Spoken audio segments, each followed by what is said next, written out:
We are a team who actively do sports. We test on our own at first, and then we hand it out to our team riders. Team Adams 4 is committed to prevent spinal cord injuries.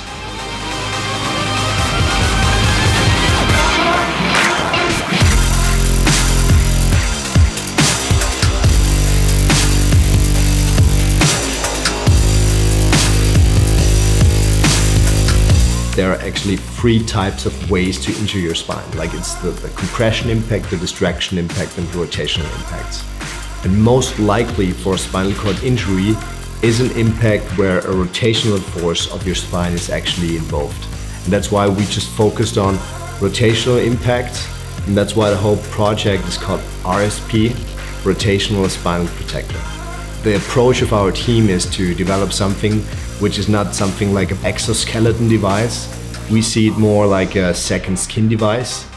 In order to get information from our back protector, we implemented a couple sensors, one in the chest area and one in the waist. And this was given to our riders to test on the field. The information that we received from our measuring device was then put back into Generative Design. This gave us a specific structure that we could use to wrap around the body. The structure that Generative Design produced for us was used as an underlay for us to create a more efficient, better working back protector.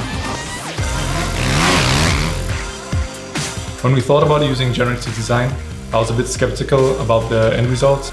I was worried that the structures and the forms that came out of the program wouldn't be useful for manufacturing. Autodesk software and Fusion 360 gave us a big advantage in the development process. You have a parametric design software which functions very well for us designers. Then you have a generative design process to develop efficient products.